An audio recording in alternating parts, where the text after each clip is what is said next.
This program is made possible in part by the Tennessee Arts Commission and the Memphis Arts Council through the Union Planters National Bank Discretionary Fund. When I was a child, just behind our house was a pasture with a good many acres of trees, and it was a friendly place. We had chickens growing back there and hogs and cows. But about a quarter of a mile away was another wooded area that was mysterious and a little frightening. That was where we were not supposed to go, and we imagined all kinds of things that might be in it. There might be water moccasins, rattlesnakes, panthers even.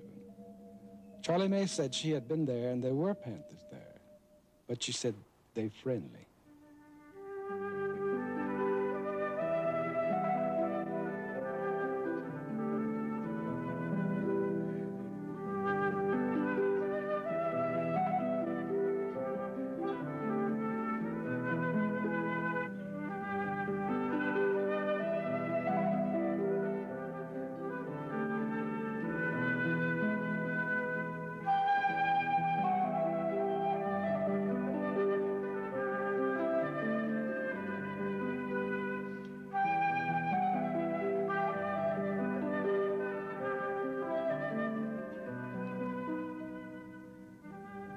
The paintings of Carroll Cloar portray people, places, and situations in his native Mid-South.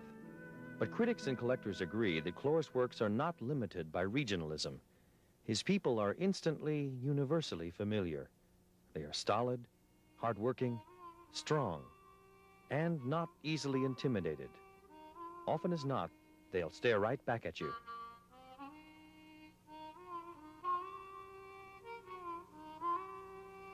In 1952, Edith Halpert, New York art dealer and collector who represented such artists as Yasuo Kuniyoshi and Ben Shahn, announced the discovery of 9 young American artists who would become her protégés. Among the 9 was Carroll Cloar of Earle, Arkansas. This was not the first national recognition of the Mid-South artist, nor his first appearance in life. In 1948, the magazine had printed a spread featuring lithographs by Cloar. These are my mother's parents, Carroll and Rhoda David, who were pioneers in eastern Arkansas. As a child, I was much bedeviled by religious ideas and fears of the devil and fears of punishment. In this lithograph, called Group of Myselves, Cloar portrayed himself in 6 stages of growth, from childhood to young manhood. I was born 3 miles north of Earle, Arkansas, on a plantation, and grew up in a time when we had rural community life. We had country schools, country churches, country social affairs, and I went to country school until I was in the 5th grade, and then I was bused to town. We continued to go to church in the country. We went to a church called Gibson Bayou Church. Gibson Bayou Church still holds Sunday services. The church's cemetery is the subject of a well-known Carroll Cloar work, Gibson Bayou Anthology. In this painting, I have tried to do in paint what Edgar Lee Masters did in poetry in his Spoon River Anthology. And I have painted many of the residents of Gibson Bayou Cemetery. Caretaker of the cemetery is Cliff Chisholm, who as a young boy was the subject of another Cloar painting, Clifford in Front of the Seed House.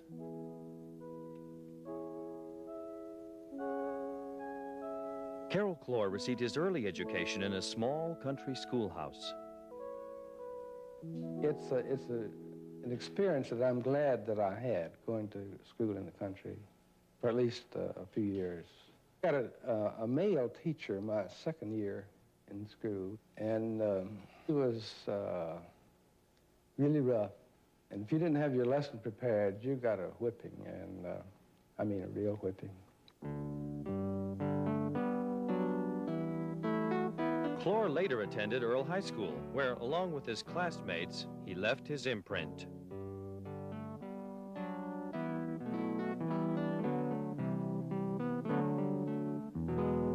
Cloar has preserved in paint many of the landmarks of his childhood.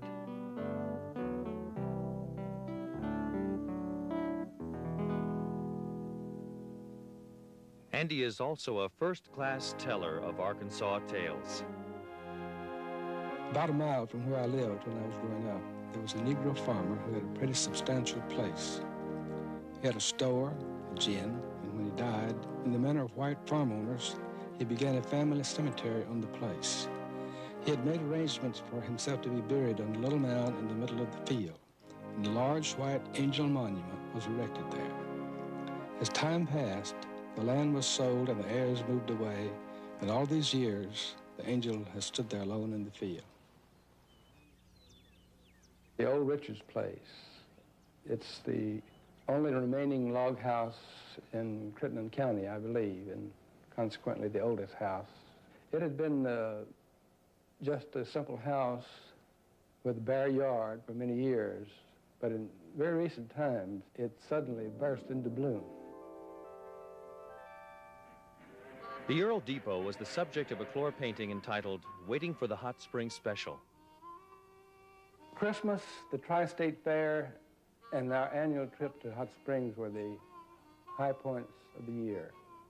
I had been a sickly child, and my family were strong believers in the hot baths in Hot Springs, Arkansas. I was not such a believer. They were torture to me, but I enjoyed movies in the afternoon. I spent the whole afternoon going to movies. I became really infatuated with the cowboy movies, especially Tom Mix and Buck Jones and Hoot Gibson. My drawing, which I had already started to do, became drawings of cowboys, nothing but cowboys. Finally, when I reached a certain age, though, I drew a girl. And of course, it was a cowgirl. But you could tell it was a girl because I had learned from the long underwear section of the Sears Roebuck catalog what girls looked like. The young dreamer of cowboy adventures was to become a painter of Arkansas stories, some true, some myth, or simply tales of fancy, all possessing a unique, bittersweet charm. This painting is called Children Pursued by Hostile Butterflies. The night they heard the heavenly music. The story goes that these people were walking to church one night, and suddenly they heard music, and it seemed to come from above. And then after a second or two, it was gone, and they never knew where it came from. When I was a boy, I was very shy, but a secret romantic. I was always in love with some little girl, but none of them ever knew. All the little girls had brown eyes. The Rose Eater.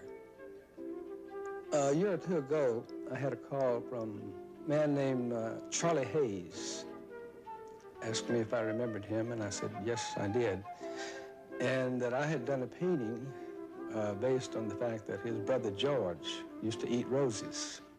And I asked him if he remembered that his brother George used to eat roses, and he said, oh, yes, I've eaten a few myself. Charlie May was a little girl who lived across the pasture from us when I was a boy.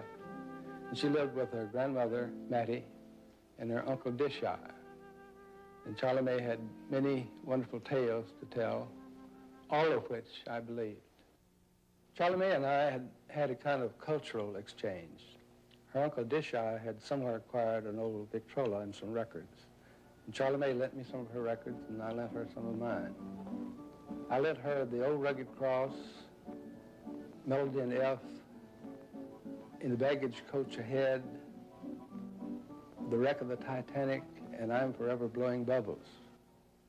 Charlie May lent me Gonna Keep My Skillet Greasy, Sweet Lovin' Man by the New Orleans Rhythm Kings, I Ain't Gonna Give Nobody None of This Jelly Roll, and two by Bessie Smith called Hard Drivin' Papa and Empty Bed Blues. But Charlie May said every time she played the wreck of the Titanic, little Eddie would run off. She said little Eddie just couldn't stand the wreck of the Titanic.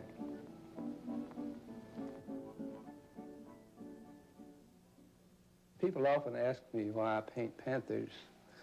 Actually, panthers are an extension of my parents' memories. When my parents were growing up in eastern Arkansas, except for a few clearings, it was a vast wilderness. And my mother told stories of panthers screaming in the night. I never met Carroll, but I recognize the scene so well. He's almost obsessively Southern. And every little episode reminds me of myself. It just does. And over again, I've been attracted by his work accordingly. The distinguished Southern painter Robert Gwathmey comments on the works of Carroll Cloar. I think what Carroll does, to me, is most interesting is that he escapes being a regionalist. Yes, this guy can go back to his part of the Southland and persist in doing subject matter that I declare just slaves me. And the fact that it escapes regionalism as such, I think well, it sends me. See, all of a sudden, there's somebody comes along with just a little different way of looking at things. And I think Carroll has that quality. When I was a senior in high school, there was a drawing contest in our district, and I won first prize. And this winning of the prize attracted the attention of a lady in town who was very interested in art, and she was, you might say, the art person in our town. So she got interested in me and brought me over to the Memphis Academy of Arts. Cloar attended the Academy of Arts, then decided to study at Southwestern at Memphis, where he earned a degree in English. He returned to the Art Academy, but soon realized that, at that time, he was not particularly interested in a career in fine art. I was determined to go to New York and try to be a cartoonist. On the recommendation of his art instructor, Cloar did go to New York to study at the Art Students League, but also to try his luck as a cartoonist. When I went to New York to make my fortune, I developed a character for a comic strip, and very ordinary looking, a short, fat boy. But he was also a kind of intellectual. He would have been the first intellectual comic strip character, I think, if he had succeeded. The comic strip didn't sell, and after a while, Cloar decided not to pursue cartooning. Meanwhile, something was happening to revive his interest in fine art. A friend of mine I had known in college, Tom Jones, had come to New York at the same time to study architecture at Columbia. And every weekend, Tom would come and get me and drag me off to art museums and art galleries. And I would usually suggest our going to a movie. And he'd say, oh, no, there's a Cézanne show at the Whitney or something like that. So off we would go. So I began to learn something about art. And at the Art Students League, Cloar discovered lithography. For the first time, I got really interested in doing just serious art, not even thinking about selling it to anybody or doing it, just doing it, because I wanted to do it. And I began to remember a lot of my material from my family and from Arkansas, and began to do some things about my grandparents and parents and about myself in my childhood. And these turned out very well. And I finally had, I think, found myself as an artist. This is my great half-uncle, Jack, my grandfather's half-brother. And in it, I have tried to suggest what he did in life. portrait of my mother. My mother's shown here with a Bible and a hymn book, and in the background, there is one of her children as a baby, the church at Gibson Bayou, and a hymn called In the Golden By and By. This was an old church building, and I was making a sketch of it, and the old gentleman who apparently lived inside of it came out and watched me a while. And finally he said, how much are you going to pay me for taking a picture of this church? And I said, well, how much rent are you paying? He said, well, I don't pay no rent. I just got it spoke for. In 1939, Carroll Cloar submitted a lithograph for exhibition at the New York World's Fair. The work was accepted, the artist's first in public exhibition. Later in the same year, he submitted a group of lithographs to a jury at the Art Students League, and as a result, won a McDowell Traveling Art Fellowship. And then I took a notion to go to Mexico. I learned about color in Mexico because I saw it in action. I would see the wonderful harmonies that they got in the little streets where the houses were pink and green and yellow. And no amount of theorizing by teachers could have conveyed that to me, I don't believe. And also the fact that I was not able to go to Paris and had gone to Mexico instead may have made a lot of difference. Because at that time, there was a great ferment in Mexico. It was one of the important places in art, strangely enough. That was when Diego Rivera was still living, and Orozco and Siqueiros, the big three, were very much in action, and they were representational painters. Now, if I had gone to Paris instead, I might be an abstract painter. Pearl Harbor interrupted Cloar's stay in Mexico. He joined the Army Air Corps and was shipped out to the Pacific island of Saipan. While in Saipan, I was finally able to get back into art work a little bit. I painted girls on the B-29s, and the first painting on a B-29 was the most difficult job of painting that I have ever done. I was on a ladder with house paint, one little stencil brush, and I used 100-octane gasoline to thin my paint. After his discharge from the Air Corps, Cloar returned to Mexico for a year, then back to New York, which was home base for the next 4 years. Trips to South and Central America produced some paintings, but few of these remain. Because I used to destroy paintings that I thought were too bad to show to anybody. In 1952, when Cloar joined Edith Halpert's gallery, he was beginning to gain national recognition. But later, after undergoing surgery for ulcers, he found himself unable to cope with the stairs to his 6th-floor apartment. Cloar returned to Memphis to rest and visit friends and relatives in the Mid-South, and to paint. Out of this period came Autumn Conversion, the first Cloar painting to be purchased by a museum, the Museum of Modern Art. Also, the first of a series of paintings concerned with people and religion in the South.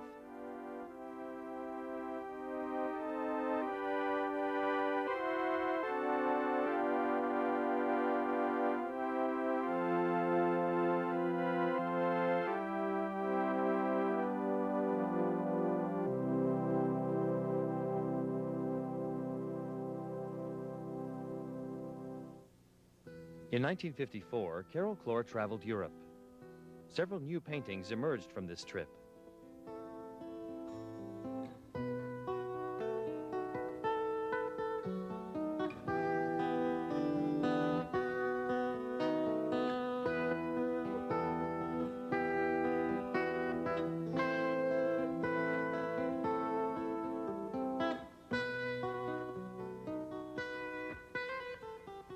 And in Italy, there was a surprise encounter with the past.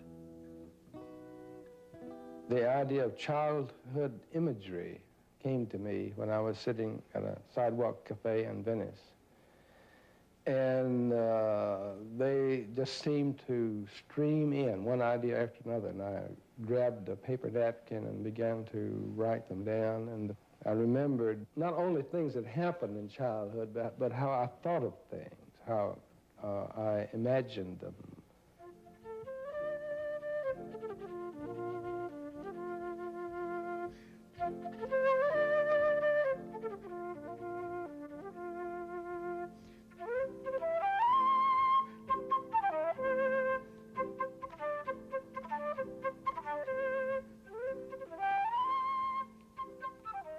I remembered thinking my father was very large and wondering, actually, was he as big as a tree, and that when he walked from the store to the house next time, I was going to measure him against the oak tree as he passed.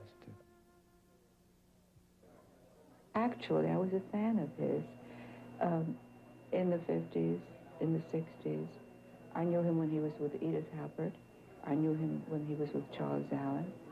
I went to see his shows, and so I was delighted when he came into the gallery and said he chose us to represent him in New York. For several years, Carroll Cloar was associated with Bella Fishko's Forum Gallery.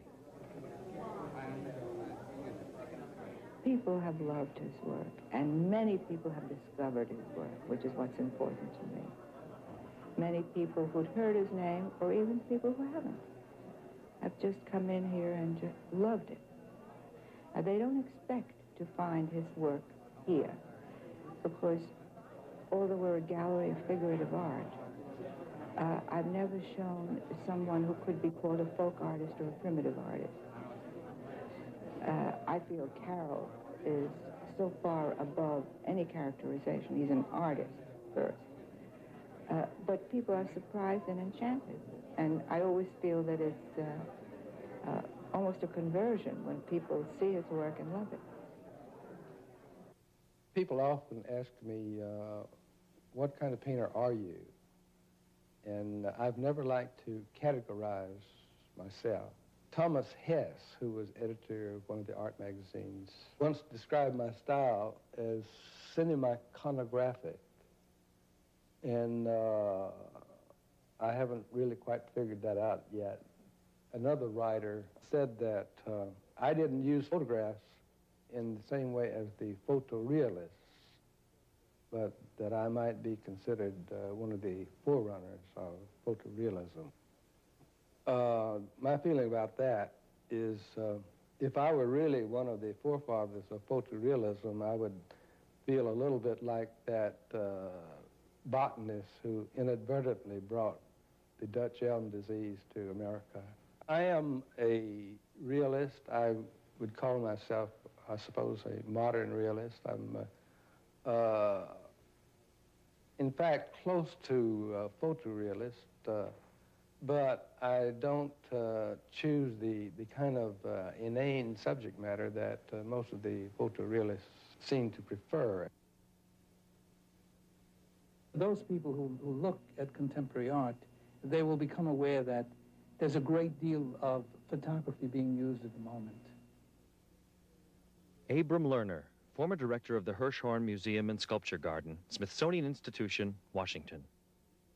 This is part of a return to figurative art, or a return to subject matter in art, really. In Cloar's case, he uses photographs the way photographs have traditionally been used, the way they were used by Thomas Eakins, the way they were used by Degas, by Delacroix, who immediately realized that a photograph has many advantages in that, for example, it can serve as a model almost would serve, and as a reminder of what reality is something like, because the photograph is obviously not the truth. It's something approaching the truth. It's no more the truth than a painting is the truth. He belongs with people like Guathny and Ben Shahn and others who, during the 40s and 50s and 60s and to the very present, have worked along certain very ordered, very precise figurative lines. He paints his childhood, but instead of being a Southern childhood or an Arkansas childhood, It's everyone's childhood, really. We all suffer from the same problems. Well, to go back all the way to the beginning, we would go back to my notebook of ideas. I usually have, 20 or more ideas jotted down. And when I finish one painting, I go over them, and the one that excites me the most is the one that I do next. And I develop the idea on paper, and my source material may be old snapshots of the family album or contemporary things that I have seen.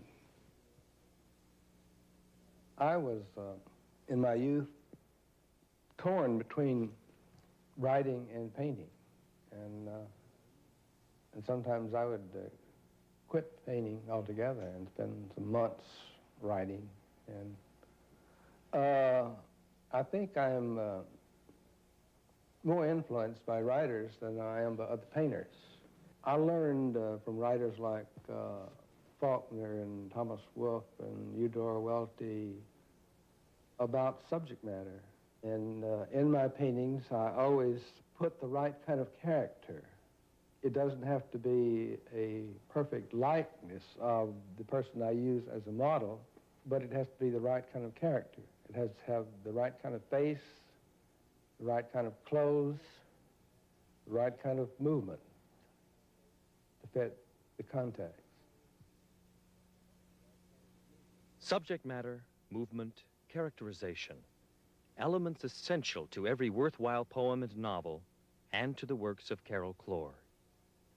Like a novelist, Cloar often places his characters within settings that suggest, without clearly defining, the stories behind them. But the unique inspiration of Carroll Cloar is perhaps most strongly expressed in his faces. Faces that reflect, on the one hand, the hard times that for many rural Americans began but didn't end with the Depression 30s, and on the other, the innocence and strength of children. People I usually do last.